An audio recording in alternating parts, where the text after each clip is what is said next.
കണ്ണൂർ ജില്ലയിൽ തളിപ്പറമ്പ് താലൂക്കിൽ കാഞ്ഞിരങ്ങാട് ദേശത്ത് സ്ഥിതി ചെയ്യുന്ന അതിപ്രസിദ്ധമായ ക്ഷേത്രമാണ് കാഞ്ഞിരങ്ങാട് വൈദ്യനാഥ ക്ഷേത്രം. വൈദ്യനാഥ ഭാവത്തിലുള്ള പരമശിവനാണ് ക്ഷേത്രത്തിലെ മുഖ്യ പ്രതിഷ്ഠ. പണ്ടുകാലത്ത് ഉത്തര കേരളത്തിലെ സ്ത്രീകൾ കുട്ടികളുടെ ക്ഷേമത്തിനായി തൊഴുതു വന്നിരുന്ന 3 ക്ഷേത്രങ്ങളിൽ ഒന്നാണിത്. രാജരാജേശ്വര ക്ഷേത്രം, തൃച്ചംബരം ശ്രീകൃഷ്ണ ക്ഷേത്രവുമാണ് മറ്റുള്ള ക്ഷേത്രങ്ങൾ. രാജരാജേശ്വരൻ കുട്ടികൾക്ക് പ്രതാപവും, തൃച്ചംബരത്തപ്പൻ സ്വഭാവ ഗുണങ്ങളും, വൈദ്യനാഥൻ ആയുരാരോഗ്യവും സൗഖ്യവും നൽകുമെന്നാണ് വിശ്വാസം. കിഴക്കോട്ട് ദർശനമായി ശ്രീലകത്ത് കുടികൊള്ളുന്ന ശിവന് ഉപദേവതകളായി ഗണപതിയും അയ്യപ്പനും ഭഗവതിയുമുണ്ട്. കുംഭമാസത്തിലെ മഹാശിവരാത്രിയാണ് ക്ഷേത്രത്തിലെ പ്രധാന ആഘോഷം. നൂറ്റാണ്ടുകളുടെ പഴക്കവും അഗാധമായ ആത്മീയ പാരമ്പര്യവുമുള്ള ഈ ക്ഷേത്രം വടക്കൻ കേരളത്തിലെ ഭക്തരുടെ ജീവിതത്തിൽ ഒരു പ്രധാന സ്ഥാനം വഹിക്കുന്നു. ഈ ക്ഷേത്രത്തിൻ്റെ ഉത്ഭവത്തെക്കുറിച്ച് നിരവധി ഐതിഹ്യങ്ങളുണ്ട്. സ്വയംഭൂവാണ് ഇവിടുത്തെ പ്രതിഷ്ഠ എന്നാണ് ഒരു വിശ്വാസം. 1000-ലധികം വർഷം പഴക്കമുണ്ടെന്ന് കരുതുന്ന ഈ ക്ഷേത്രം വടക്കൻ മലബാറിലെ പ്രധാനപ്പെട്ട ശിവക്ഷേത്രങ്ങളിൽ ഒന്നാണ്. ചോള രാജാവായിരുന്ന ശതസോമനാണ് ഈ ക്ഷേത്രം പ്രതിഷ്ഠിച്ചതെന്ന് മറ്റൊരു ഐതിഹ്യം. കൊട്ടാരത്തിലെ സ്ത്രീകൾക്ക് ധ്യാനത്തിനും രോഗശമനത്തിനും അദ്ദേഹം ഇത് നിർമ്മിച്ചതാണത്രേ. സൂര്യദേവൻ തൻ്റെ ചർമ്മരോഗങ്ങൾക്ക് ഇവിടെ വച്ച് രോഗശാന്തി നേടിയെന്നും അതിനാൽ ഞായറാഴ്ചകൾക്ക് ഇവിടെ പ്രാധാന്യം ലഭിച്ചെന്നും പറയപ്പെടുന്നു. 6 ഞായർ ക്ഷേത്രത്തിലെ ഒരു പ്രധാന ആഘോഷമാണ്. മലയാള മാസത്തിലെ 6-ാം തീയതിയും ഞായറാഴ്ചയും ഒരുമിച്ച് വരുന്നതാണ് 6 ഞായർ. ഇതൊരു വിശേഷ ദിവസമായി ഇവിടെ ആഘോഷിക്കുന്നു. വൈദ്യനാഥൻ എന്ന പേരിൽ ആരാധിക്കപ്പെടുന്ന ശിവക്ഷേത്രം എല്ലാ രോഗങ്ങളും സുഖപ്പെടുത്തുന്ന ഒരു വൈദ്യൻ്റെ രൂപത്തിലാണ് ഇവിടെ പരമശിവൻ കുടികൊള്ളുന്നത്. ക്ഷേത്രത്തിന് മുന്നിലുള്ള ഒരു വലിയ കാഞ്ഞിരമരം ഉള്ളതിനാൽ ഈ ക്ഷേത്രം കാഞ്ഞിരങ്ങാട് വൈദ്യനാഥ ക്ഷേത്രമെന്ന് അറിയപ്പെടുന്നു. തദ്ദേശീയ പ്രദേശത്ത് വളരെ ബഹുമാനിക്കപ്പെടുന്ന ത്രിമൂർത്തി ക്ഷേത്രങ്ങളിൽ ഒന്നാണ് കാഞ്ഞിരങ്ങാട് ക്ഷേത്രം. മാറാവ്യാധികളും രോഗപീഠകളും മാറുവാൻ ദൂരെ ദിക്കുകളിൽ നിന്ന് പോലും വിശ്വാസികൾ തേടിയെത്തുന്ന ഈശ്വര സന്നിധി. അത്യപൂർവങ്ങളായ വിശ്വാസങ്ങളും ആചാരങ്ങളുമുള്ള ഒരിടം. വൈദ്യനാഥനായി ശിവനെ ആരാധിക്കുന്ന കാഞ്ഞിരങ്ങാട് ശ്രീ വൈദ്യനാഥ ക്ഷേത്രം കണ്ണൂർ ജില്ലയിൽ തളിപ്പറമ്പിന് സമീപം സ്ഥിതി ചെയ്യുന്ന കാഞ്ഞിരങ്ങാട് ക്ഷേത്രം ആയിരക്കണക്കിന് വിശ്വാസികളുടെ ആശ്രയ കേന്ദ്രമാണ്. ദീർഘമായ കഥകളും വിശ്വാസങ്ങളും കാഞ്ഞിരങ്ങാട് ക്ഷേത്രത്തിനുണ്ട്. കാഞ്ഞിരങ്ങാട് എന്ന പേര് എങ്ങനെ വന്നു എന്നത് മുതൽ വൈദ്യനാഥനായ ശിവൻ്റെ പ്രതിഷ്ഠ വരെയുള്ള കഥകൾ, ത്വക്ക് രോഗത്തിന് പ്രതിവിധി കണ്ടെത്താൻ 12 ആദിത്യന്മാരിൽ ഒരാൾ ക്ഷേത്രത്തിലെ വിഗ്രഹം പൂജ നടത്തിയെന്നാണ് ഒരു വിശ്വാസം. പണ്ടുകാലത്ത് ഈ പ്രദേശത്തെ കാട്ടിൽ കാരകാസ്കരൻ എന്ന അസുരൻ വസിച്ചിരുന്നു. ഭസ്മാസുരൻ്റെ പുത്രനായ ഈ അസുരൻ എല്ലാവർക്കും വലിയ ദ്രോഹമാണ് ചെയ്തിരുന്നത്. അങ്ങനെ ഒരിക്കൽ ഇയാളുടെ ശല്യം സഹിക്കാൻ കഴിയാതെ പരശുരാമൻ കൊടുങ്കാടിനുള്ളിൽ കടന്ന് ഈ അസുരനെ വകവരുത്തി. അതിനുശേഷം കാട്ടിലൂടെ നടന്ന പരശുരാമൻ വളരെ അവിചാരിതമായി ഒരു ശിവലിംഗം കണ്ടു. അതിൽ പ്രത്യേക പൂജകളും പ്രാർത്ഥനകളും ചെയ്ത പരശുരാമന് മുന്നിൽ നാരദ മഹർഷി എത്തുകയുണ്ടായി. അദ്ദേഹം വഴി പരശുരാമൻ ആ ശിവലിംഗത്തിൻ്റെ കഥ കേട്ടു. പണ്ട് എന്തോ വിഷബാധയാൽ സൂര്യന് തൻ്റെ തേജസ് നഷ്ടമായി. ഇതിൽ ദുഃഖിതനായ സൂര്യൻ ഒരു പരിഹാരം തേടി അലഞ്ഞപ്പോൾ ഗരുഡൻ അദ്ദേഹത്തിന് ശിവലിംഗത്തിൻ്റെ കഥ പറഞ്ഞു കൊടുത്തു. അതായത് പാലാഴിമദന സമയത്ത് പുറത്തു വന്ന കാളകൂട വിഷം ലോകത്തെ ബാധിക്കാതിരിക്കുവാനായി ശിവൻ കഴിച്ച കഥ നമുക്കറിയാം. അതിൽ നിന്നും പുറത്തു കടക്കുവാൻ ഭഗവാൻ തന്നെ വൈദ്യനാഥലിംഗം എന്ന ഒരു ആത്മലിംഗം സ്ഥാപിച്ച് പാർവതിയോടൊപ്പം അതിൽ പൂജ നടത്തി രോഗവിമുക്തി നേടിയത്രേ. അതിനാൽ സൂര്യൻ ശിവനെ കണ്ട് തൻ്റെ അവസ്ഥ അറിയിച്ച് ശിവൻ്റെ കൈവശമുള്ള ആ വൈദ്യനാഥലിംഗം വഴി പ്രാർത്ഥിച്ച് രോഗമുക്തി നേടുവാൻ സൂര്യൻ പോയി. അങ്ങനെ ശിവനിൽ നിന്നും വൈദ്യനാഥ് ആത്മലിംഗം മേടിച്ച് സൂര്യൻ പ്രതിഷ്ഠ നടത്തി പ്രാർത്ഥിച്ച ഇടമാണത്രേ ഇന്നത്തെ കാഞ്ഞിരങ്ങാട് ക്ഷേത്രം. സൂര്യദേവൻ പ്രതിഷ്ഠിച്ച് പൂജിച്ച ശിവലിംഗമാണ് ഇവിടെയുള്ളത് എന്നാണ് വിശ്വാസം.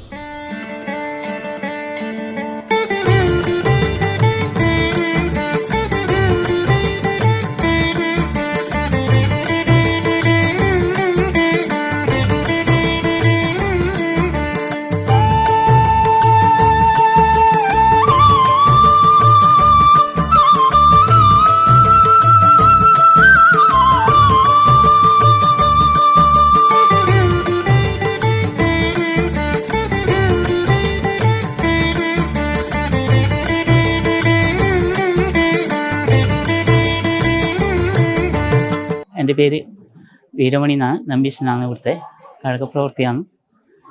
ഞാൻ 35 വർഷത്തോളമായി ഇവിടെ ജോലി ചെയ്യുന്നു. കാഞ്ഞിരങ്ങാട് അമ്പലത്തിൽ സൂര്യഭഗവാനാൽ പ്രതിഷ്ഠിച്ച ഒരു ക്ഷേത്രമാണ് ഇത്. അതായത് അസുഖങ്ങൾ മാറാൻ എത്ര വലിയ മഹാവ്യാധികളും ഇവിടുന്ന് മാറിയിട്ടുണ്ട്, ഇപ്പം മാറിക്കൊണ്ടിരിക്കുന്നുണ്ട്. ഇവിടെ വന്ന് പ്രാർത്ഥിച്ചു കഴിഞ്ഞാൽ എന്ത് വലിയ അസുഖങ്ങളായാലും ഇവിടുന്ന് മാറുന്നുണ്ട്. പിന്നെ ഇവിടെ ചെറ ഔഷധച്ചെറിയാണ്. ഈ എല്ലാ അമ്പലത്തിലും നമ്മൾ ശുദ്ധമായി തൊഴുക, കാഞ്ഞിരങ്ങാട് കുളിച്ചു തൊഴുക, അതാണ് ഏറ്റവും പ്രധാനം. ചെറുക്കും കൂടെ പ്രധാനമാണ്. പിന്നെ ചെറ കഴിഞ്ഞാൽ ഉള്ളിൽ 5 സ്ഥലത്ത് ഇവിടെ ഔഷധം ഉണ്ടെന്ന് പറഞ്ഞു. ഒന്ന് ചെറയിൽ, ഒന്ന് സാക്ഷാൽ ഉള്ളിൽ, 2 കിണറിൽ, 3-ാമത്തേത് അടുപ്പ്, 4-ാമത്തേത് മറ്റേ ഇവിടെ സോപാനപ്പടിമേൽ. ഇങ്ങനെയാണ് ഔഷധച്ചെറ. ആ ഔഷധങ്ങളിൽ അതുകൊണ്ടാണ് ഇവിടെ സോപാനപ്പടിയിൽ കയറിയിട്ട് പ്രസാദം മണിക്കാന്ന് പറഞ്ഞതും എല്ലാം അതിൻ്റെ ഒരു ഐതിഹ്യങ്ങളാണ്. പിന്നെ കാര്യമായി ഏറ്റവും പ്രധാനം ഇവിടെ ധാരിയാണ്. രാവിലെ കാലത്ത് 5:30 നട തുറക്കും.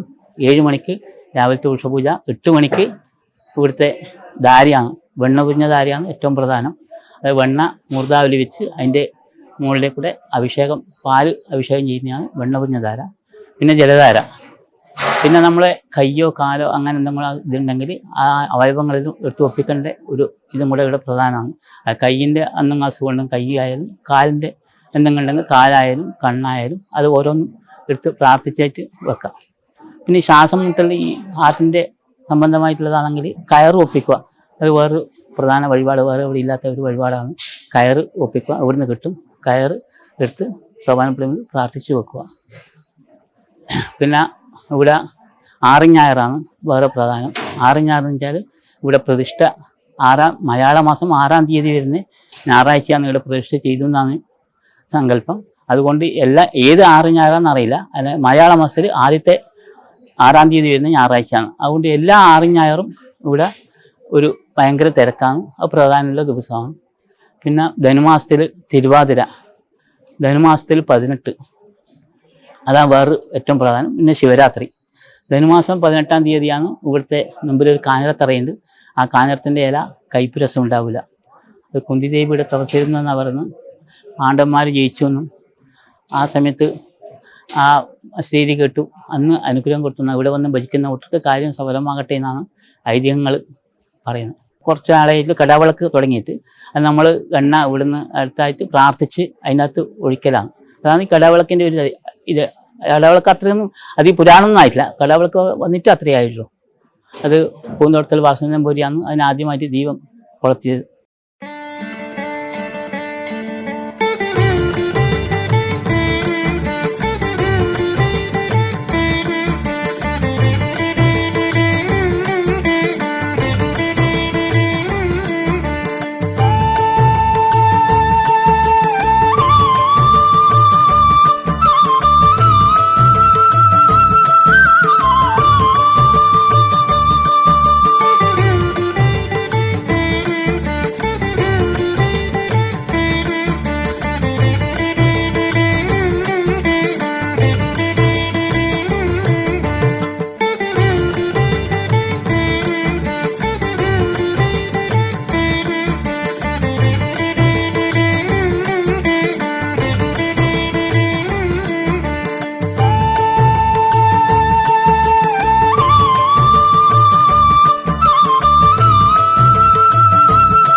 നമസ്കാരം.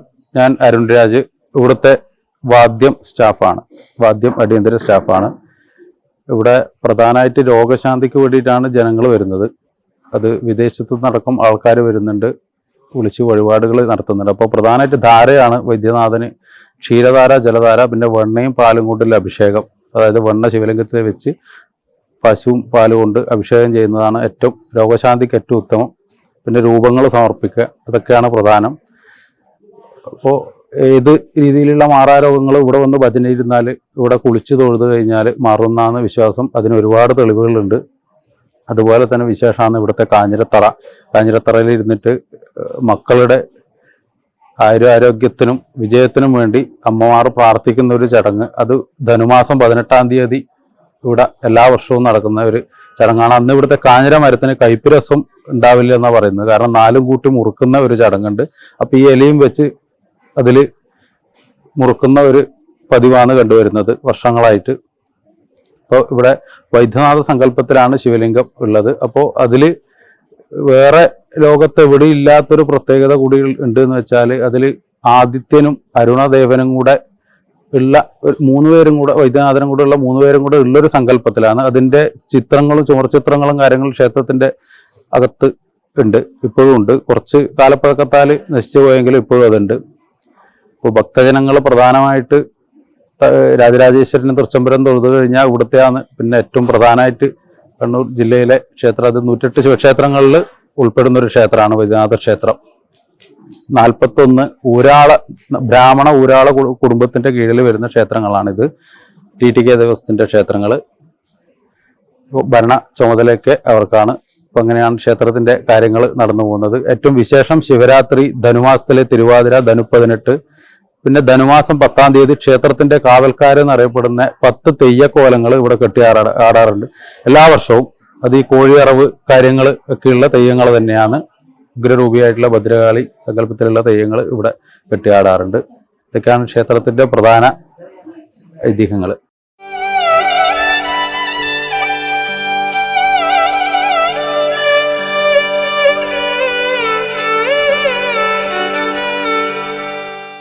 വൈദ്യനാഥന്റെ രൂപത്തിലാണ് ഇവിടുത്തെ പ്രതിഷ്ഠ.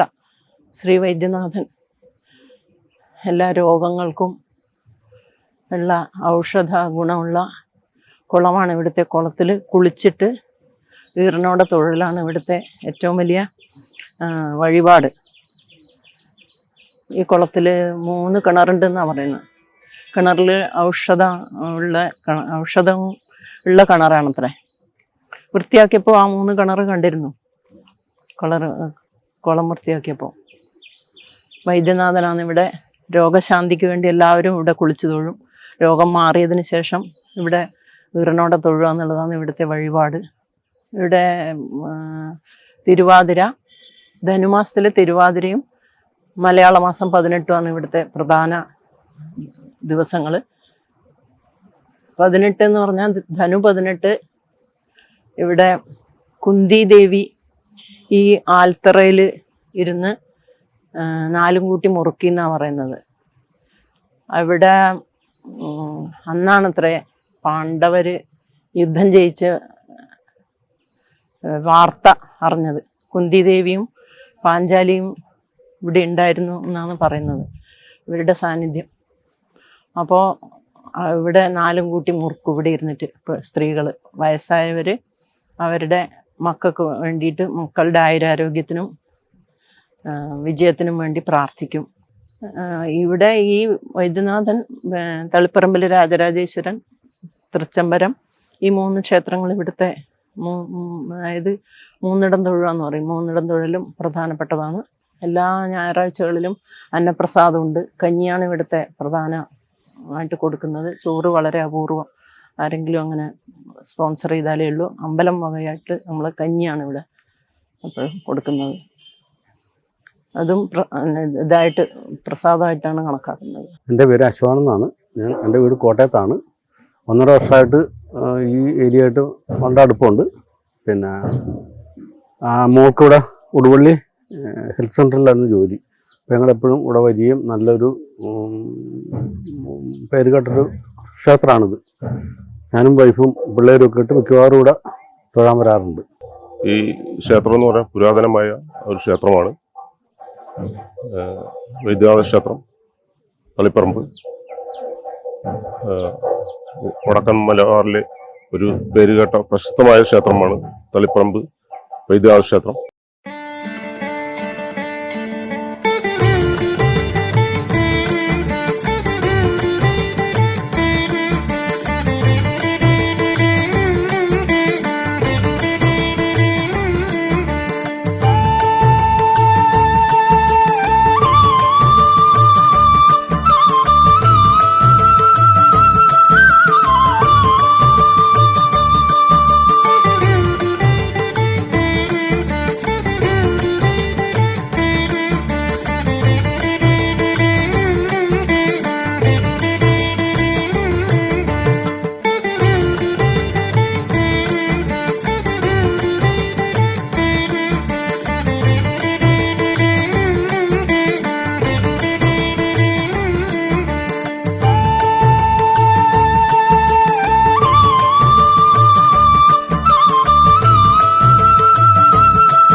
എൻ്റെ പേര് രജനി. ഞാനിവിടെ അടുത്ത താമസിക്കുന്നത്. ഇവിടെ ഞാൻ എന്നും തൊഴാൻ വരലുണ്ട്. സൺഡേ ഒന്നും ഒഴിവാക്കിയില്ല. പിന്നെ ഇടയ്ക്ക് കഞ്ഞി കുടിക്കാനും വരും ഉച്ചക്ക്. പിന്നെ ഇവിടെ നല്ല വിശ്വാസമാണ് എനിക്ക്. ഇവിടെ വന്നാൽ നല്ല മനസ്സമാധാനം കിട്ടും. പിന്നെ ഇവിടെ ഒരു ഇത് കാഞ്ഞിരത്തറയാണ്. ഇത് ഒരു ദിവസം കഴിക്കൂല എന്ന് പറയും. തിരുവാതിര ദിവസം അതിന് 18-ന് അത് കഴിക്കൂല എന്ന് പറയും. അത് ഭയങ്കര ഒരു വിശ്വാസമാണ്. ഞാൻ നോക്കിയിട്ടുമുണ്ട്, കഴിച്ചിട്ടുണ്ടെന്ന്. എനിക്കും കുഴപ്പമൊന്നും തോന്നിയില്ല. പിന്നെ ഇവിടുത്തെ ചിറ ഭയങ്കര ഇതാണ്. ഇവിടുത്തെ ചിറയിൽ കുളിച്ചു കഴിഞ്ഞാൽ നല്ല എന്തെങ്കിലും ചൊറി അങ്ങനെയുള്ള അസുഖമെല്ലാം വേഗം മാറും. പിന്നെ നമുക്ക് എന്തെങ്കിലും അസുഖം ഉണ്ടെങ്കിൽ വേഗം വന്ന് പ്രാർത്ഥിച്ചാൽ, എനിക്ക് നല്ല വിശ്വാസമാണ്, പ്രാർത്ഥിച്ചാൽ നല്ല ശരിയാവുന്നുണ്ട്. ഇവിടെ 2002 മുതലാണ് ഇവിടെ അന്നദാനം തുടങ്ങിയിട്ടുള്ളത്. അന്ന് 5 കിലോ അരി വെച്ച് തുടങ്ങിയതാണ്. ഇപ്പം ശരാശരി എല്ലാ ആഴ്ചയും 50 കിലോ അരി കഞ്ഞിയായി തന്നെ കൊടുക്കുന്നുണ്ട്. ഏകദേശം ഒരു 500-600 ആൾ എല്ലാ ആഴ്ചയും ഭക്ഷണം കഴിക്കാനുണ്ടാവും. പിന്നെ പണ്ട് കാലത്ത് ഇവിടെ കഞ്ഞി കൊടുക്കുന്നുണ്ടെന്ന് പറയുന്നുണ്ടായിരുന്നു. അത് ആദ്യം നമ്മൾ ചോറ കൊടുത്തിട്ടുണ്ടെങ്കിലും പിന്നെ ഔഷധക്കഞ്ഞി എന്നുള്ള നിലയിൽ കഞ്ഞി തന്നെ കൊടുക്കേണ്ടതെന്ന് പ്രശ്നത്തിൽ പറഞ്ഞതുകൊണ്ട് കഞ്ഞി തന്നെയാണ് കൊടുത്തുകൊണ്ടിരിക്കുന്നത്. വിശേഷ ദിവസങ്ങൾ, ഈ 6 ഞായർ പ്രതിഷ്ഠാ ദിനം അതുപോലെയുള്ള അവസരങ്ങളിൽ നമ്മൾ ചോറ് ആയിട്ടാണ് കൊടുക്കുന്നത്. അപ്പോൾ എല്ലാവർക്കും കൊടുത്ത് ഒപ്പിക്കാൻ കഴിയില്ലല്ലോ. വൈദ്യനാഥ ഭാവത്തിലാണ് നമ്മുടെ ശിവ ഭഗവാനെ കാണുന്നത്. അതുകൊണ്ട് ജലധാര, ക്ഷീരധാര, ചിറയിൽ കുളിച്ച് തൊഴുത് ഭഗവാനെ തൊഴുത് ജലധാരി ക്ഷീരധാരയെല്ലാം കഴിക്കുക. നമ്മുടെ കാഞ്ഞിരങ്ങാട്ടെ ശ്രീ വൈദ്യനാഥ ക്ഷേത്രം എന്ന് പറഞ്ഞാല് എല്ലാ അസുഖങ്ങൾക്കും മാറിത്തരുന്ന ഒരു ഭഗവാന്റെ രൂപമാണ് ഇവിടെ ശ്രീ വൈദ്യനാഥൻ ഇരിക്കുന്നത്. നമ്മുടെ അമ്പലത്തിന്റെ അടുത്ത് തന്നെ ഒരു ചെറയുണ്ട്. ആ ചെറയില് കുളിച്ചു വന്ന് ഇറനോടെയാണ് വൈദ്യനാഥ ഭഗവാനെ തൊഴേണ്ടത്. പിന്നെ എല്ലാ ഞായറാഴ്ചയും ഇവിടെ കഞ്ഞിയും പുഴുക്കുമുണ്ട്. അത് ഔഷധ കഞ്ഞിയായിട്ടാണ് ഭക്തന്മാർ കാണുന്നത്.